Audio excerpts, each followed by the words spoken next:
વિરામ બાદ સ્વાગત। રાજ્યમાં કાળઝાળ ગરમીથી લોકો ત્રાહિમામ પોકારી ઉઠ્યા છે। લૂ લાગવાના કેસ પણ વધી રહ્યા છે, ત્યારે લોકોને લૂ ન લાગે તેની તકેદારી રાખવા સૂચના આપવામાં આવી છે। આરોગ્ય તંત્ર તરફથી આ સૂચના અપાઈ છે।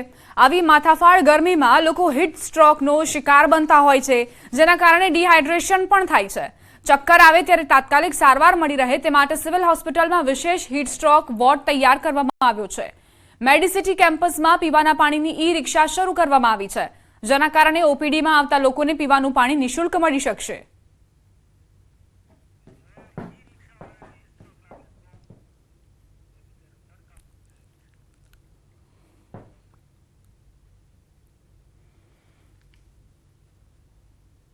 કોઈ પણ જાતની તકલીફ પડે, લાઈક એવું કહેવાય કે બેભાન થઈ જાય અથવા ખૂબ જ વીકનેસ લાગે, ઉલટી ઉપકા થાય અથવા વધારે પડતી ઉલટી થાય, ચક્કર આવે, આવી કંઈ બી પરિસ્થિતિ હોય તો તાત્કાલિક આસપાસની જગ્યા પર જતા રહેવું હોસ્પિટલમાં અને બતાવી દેવું, જેથી કરીને આ હીટ સ્ટ્રોકના આવા લક્ષણો હોઈ શકે છે। ખાસ કરીને એ જ તકેદારી રાખવાની છે કે સફેદ કપડાં, ખુલ્લા કપડાં, માથું ઢાંકેલું રાખવું, ફેસ ઢાંકેલો રાખવો અને પૂરતા માત્રામાં પાણી સાથે લઈને ફરવું, જેથી ડિહાઇડ્રેશનનો ફેઝ ના આવે। અમદાવાદમાં 147મી જગન્નાથજીની રથયાત્રા માટે યજમાનનું નામ નક્કી કરી લેવાયું છે। જગન્નાથજીની રથયાત્રા માટે સરસપુર મંદિરમાં રથયાત્રાના યજમાનનો ડ્રો કરાયો, જેમાં મામેરા માટે વિનોદભાઈ પ્રજાપતિનું નામ જાહેર કરાયું, જેને લઈ વિનોદભાઈ તથા તેમના પરિવારમાં ખુશીનો માહોલ છવાયો છે।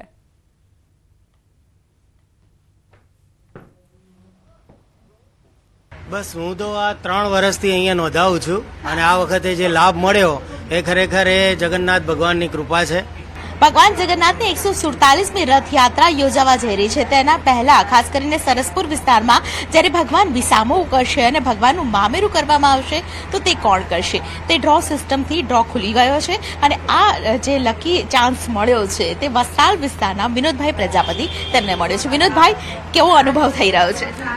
ખૂબ જ આનંદ થઈ રહ્યો છે અને એના શબ્દો નથી મારી પાસે વર્ણવવાના કે કેટલો આનંદ થઈ રહ્યો છે। પણ આ 3 વર્ષથી એમ હતું કે હમણાં જ્યારે ચિઠ્ઠી ઉપડશે મારું નામ આવશે, એવું 3 વર્ષથી રાહ જોતો હતો અને ખરેખર ભગવાનની આ વખતે કૃપા થઈ છે અને એના માટે ખરેખર હું ખૂબ આભારી છું જગન્નાથ ભગવાનનો, રણછોડરાય ભગવાનનો ખરેખર ખૂબ જ આભારી છું। કેટલા સમયથી રાહ જોઈ રહ્યા હતા કે ક્યારે તમારું નામ ખુલે અને ક્યારે તમારા હાથે ભગવાનનું મામેરું થાય? 3 વર્ષથી તો રેગ્યુલર હું અહીંયા આવું છું અને ડ્રોમાં નામ નોંધાવું છું, પણ આ વખતે મારું નસીબ લાગ્યું છે, ભગવાને લગાડ્યું છે। મારું તો ના કહેવાય, ભગવાનનું કહેવાય કે આશીર્વાદ આપે આવા એમનું મામેરું કરવાના। બિલકુલ, મામેરું જ્યારે કરવાના હોય ત્યારે એમાં પણ ભગવાનનું મામેરું હોય તો વિશેષ પ્રકારે તૈયારીઓ થતી હોય છે। શું તૈયારીઓ તમે કરી છે? પરિવારના લોકો છે તેમની પણ લાગણીઓ હશે તો તે વિશે પણ કહેશો? તૈયારીમાં તો મેડમ એવું છે કે એવું પ્રોપર ક્લિયર નથી, પણ અહીંયાથી જાણીને કાર્યકર્તાઓ પાસેથી જેટલું સારું થતું હશે, જે અગાઉ થયું હશે એનાથી સારું કરવા હું પ્રયત્ન કરીશ। જેમના ઘરમાં કૃષ્ણ ભગવાનની સેવા થાય છે તેવા વિનોદભાઈ પ્રજાપતિ, તેમને લાભો મળ્યો છે કે આ વખતે તેઓ ખાસ કરીને ભગવાનનું મામેરું કરે અને ભગવાન જ્યારે સરસપુર વિસ્તારમાં આવે ત્યારે આ મહામૂલું મામેરું કરીને ખાસ કરીને ભગવાનને જે આગતા સ્વાગતા છે તે સંપૂર્ણ કરે। કેમેરા પર્સન ખેંગા રાઠોડ સાથે દીપિકા કુમાર, ન્યૂઝ 18 ગુજરાતી, અમદાવાદ। ભાજપ પ્રદેશ અધ્યક્ષ સી.આર. પાટીલ આજે જૂનાગઢની મુલાકાતે છે, જ્યાં તેમણે નવનિર્મિત શહેર ભાજપ કાર્યાલયનું લોકાર્પણ કર્યું। આ પ્રસંગે પ્રદેશ ભાજપ સંગઠન મંત્રી રત્નાકરજી, પ્રદેશ મહામંત્રી વિનોદ ચાવડા, જૂનાગઢ પ્રભારી ભૂપેન્દ્રસિંહ પણ હાજર રહ્યા હતા। અંદાજિત 10 કરોડના ખર્ચે આધુનિક ગિરનાર કમલમ બનાવાયું છે।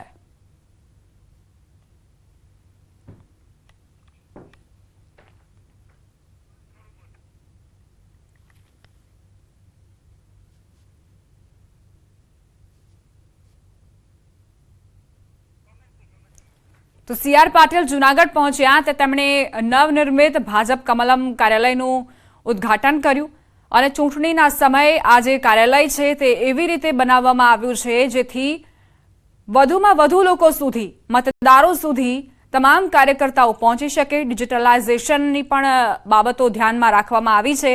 પાટીલના હસ્તે લોકાર્પણ કરવામાં આવ્યું અને આ દરમિયાન ભાજપ સંગઠન મંત્રી રત્નાકરજી, પ્રદેશ મહામંત્રી વિનોદ ચાવડા, જૂનાગઢ પ્રભારી ભૂપેન્દ્રસિંહ હાજર રહ્યા। અંદાજે 10 કરોડના ખર્ચે આ આધુનિક ગિરનાર કમલમ તૈયાર કરાયું છે। અહીંથી જ આખી રણનીતિ ઘડવામાં આવશે।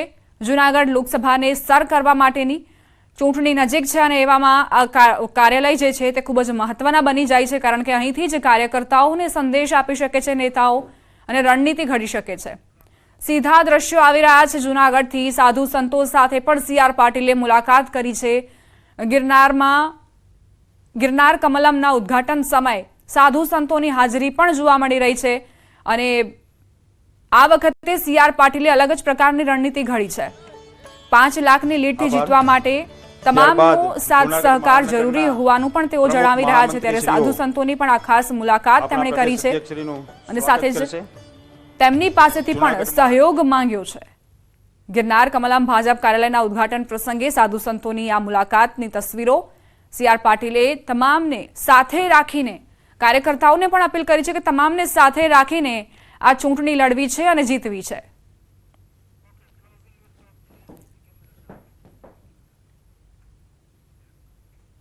આ સાથે જ બુલેટિનમાં અત્યારે બસ આટલું જ. વધુ અપડેટ્સ માટે આપ જોતા રહો News18 ગુજરાતી અને નજર હવે ટોપ 3 ન્યૂઝ પર. દ્વારકામાં એક મકાનમાં શોર્ટ સર્કિટથી લાગી આગ, 4ના મોત. ઘરમાં ગુંગળામણ થતા મોત થયાનું તારણ. મૃતકો ગુગડી બ્રહ્મ સમાજના. રૂપાલા વિવાદ હજુ પણ યથાવત. ક્ષત્રિય સમાજમાં આજે પણ ઠેર ઠેર દેખાવોનું એલાન. સુરેન્દ્રનગરમાં સંમેલન, રાજકોટમાં પૂતળા દહનથી વિરોધ. રાજ્યવાસીઓને મળશે ગરમીથી આંશિક રાહત. 2 દિવસ તાપમાનમાં આંશિક ઘટાડા બાદ 2 ડિગ્રી વધશે ગરમી. 5 દિવસ વાતાવરણ રહેશે સૂકું.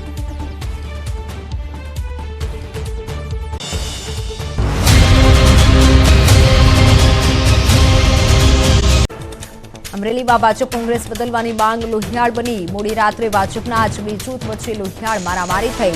ઉમેદવાર બદલવાની રજૂઆત કરનાર કાર્યકર પર ઘાતક હુમલો કરનાર ભાજપના જ કાર્યકર હોવાનો આક્ષેપ. કાર્યકરોને શાંત કરવા સાંસદ નારણ કાછડિયા પણ પહોંચ્યા. સાંસદ કાછડિયા અને કાર્યકરો વચ્ચે પણ થઈ ઝપાઝપી. બંને જૂથના ઘાયલ કાર્યકરો સિવિલ હોસ્પિટલમાં દાખલ. અગાઉ સાબરકાંઠા, રાજકોટ, વડોદરા, જૂનાગઢમાં પણ ભાજપ ઉમેદવાર બદલવાની માંગ ઉઠી. અમરેલીમાં ભાજપ ઉમેદવારની માંગ અંગે મોટું નિવેદન. અમરેલીમાં ભાજપ ઉમેદવાર ભરત સુતરિયા જ રહેશે. ભૂપેન્દ્રસિંહ ચુડાસમાનું માંગ અંગે સૌથી મોટું નિવેદન. સુતરિયા 5 લાખ મતથી વિજયી થશે. અમરેલીમાં ભાજપ કાર્યકરો વચ્ચે મારામારી. પહેલા દિલીપ સંઘાણીના નિવાસસ્થાને મળી હતી બેઠક. ભાજપ નેતાઓને કાર્યકરોએ કરી હતી ઉમેદવાર બદલવાની રજૂઆત. બેઠક બાદ 200થી વધુ કાર્યકરોએ આગેવાનોનો કર્યો ઘેરાવ.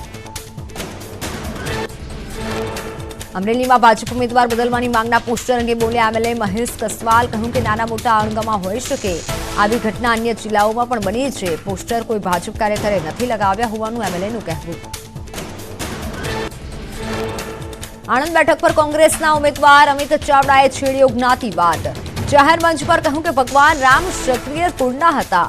હું પણ ક્ષત્રિય કુળનો છું, એટલે પહેલા આશીર્વાદ ક્ષત્રિય કુળના અમિત ચાવડાને મળશે.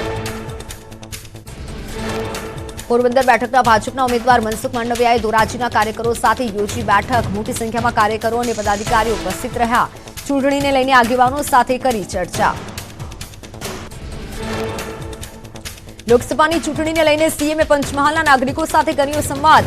ભાજપના પદાધિકારીઓ અને કાર્યકરો સાથે ચૂંટણીલક્ષી સૂચન અને માર્ગદર્શન આપ્યું. સ્થાનિકોએ મેશ્વરી નદીને પુનઃજીવિત કરવા અને યોગ્ય રસ્તા માટે કરી રજૂઆત. પંચમહાલના ગોધરામાં મુખ્યમંત્રી સંવાદ કાર્યક્રમ યોજાયો.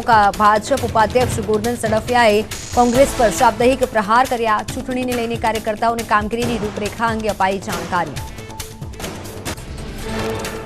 આણંદ લોકસભા બેઠકના ભાજપ ઉમેદવાર મિતેશ પટેલે પ્રચાર શરૂ કર્યો. ગુડસદના ગ્રામીણ વિસ્તારોમાં સ્થાનિક સભા યોજી, જેમાં કાર્યકરો સહિત ગ્રામીણ લોકો હાજર રહ્યા હતા. અમરેલી ભાજપ નેતા ભરત કાનબારનું સૂચક ટ્વીટ લખ્યું કે રાષ્ટ્રવાદ, પ્રામાણિકતા, પક્ષ પ્રત્યેની નિષ્ઠા, વફાદારીની વાતો પોથીમાંના રીંગણા બની અને રહી ગઈ. સૌથી વધુ ભયજનક જ્ઞાતિવાદ અને જાતિવાદનો બોમ્બ છે.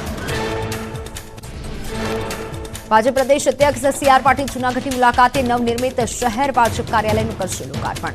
બીજેપી સંગઠન મહામંત્રી રત્નાકર પાંડે અને વિનોદ ચાવડા રહેશે ઉપસ્થિત. ગિરનાર કમલમ ભાજપ કાર્યાલયનું કરશે લોકાર્પણ.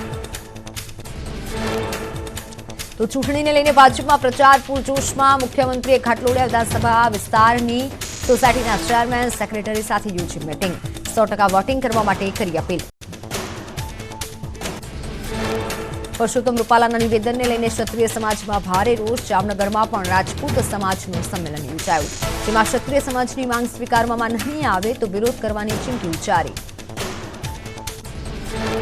સુરેન્દ્રનગરમાં આજે તળપદા કોળી સમાજનું સંમેલન. ટિકિટ અંગે તળપદા કોળી સમાજમાં ભારે રોષ. ભાજપે ચુમાળિયા કોળી સમાજના ઉમેદવારને ટિકિટ આપી હોવાથી તળપદા કોળી સમાજમાં રોષ જોવા મળ્યો. રૂપાલાના નિવેદનને લઈને રાજપૂત સમાજમાં રોષ. રાજપૂત સમાજના 1000થી 1500 લોકો એકઠા થયા. રાજકોટમાં પણ ક્ષત્રિયોનું મહાસંમેલન યોજાવા લલકાર. પરસોત્તમ રૂપાલાની ટિકિટ રદ કરવાની ઉગ્ર માંગ. કરણી સેનાના પૂર્વ અધ્યક્ષ જેપી જાડેજાએ આપ્યું નિવેદન. કહ્યું કે પરસોત્તમ રૂપાલાની ટિકિટ રદ નહીં થાય તો ક્ષત્રિય સમાજ તાકાતનો બતાવશે પડજો. રાજ્યમાં ક્ષત્રિય સમાજ જંગ છેડશે. રાજકોટમાં પરસોત્તમ રૂપાલાના પુતળાનું દહન કરી વિરોધ પ્રદર્શન કરાયું. સમગ્ર મામલે મહેન્દ્રસિંહ પરમાર, નરેન્દ્રસિંહ જાડેજા, નવલસિંહ જાડેજા સામે નોંધાઈ ફરિયાદ. કરણી સેનાના અગ્રણીઓએ કર્યો વિરોધ. પરસોત્તમ રૂપાલાના નિવેદન અંગે વિરોધ હજુ પણ યથાવત. અમદાવાદના ગોતામાં ક્ષત્રિય સમાજની સંકલન સમિતિ બેઠક. ક્ષત્રિય સમાજે અન્ય આગેવાનોને ટિકિટ આપવા માટે કરી માંગ. આણંદના ઉમરેઠ લીંગડા માર્ગ પર એસટી બસમાં થઈ બબાલ. સાઈડ લેવા માટે બસ ચાલકે હોર્ન વગાડતા કાર ચાલક રોષે ભરાયો. કાર ચાલકે બસ સાઈડમાં અટકાવી પરિચિતોને બોલાવી અને ડ્રાઈવરને ઢોરમાર માર્યો. ઢોરમાર મરાતા ડ્રાઈવર બસ લઈ પેસેન્જર સાથે ઉમરેઠ પોલીસ સ્ટેશન પહોંચ્યો. હોર્નના કારણે થયેલી બબાલ પોલીસ સ્ટેશન સુધી પહોંચતા પેસેન્જરો 2 કલાક સુધી અટવાયા. બસ ચાલકની ફરિયાદના આધારે 2 લોકો સામે ગુનો દાખલ કરાયો.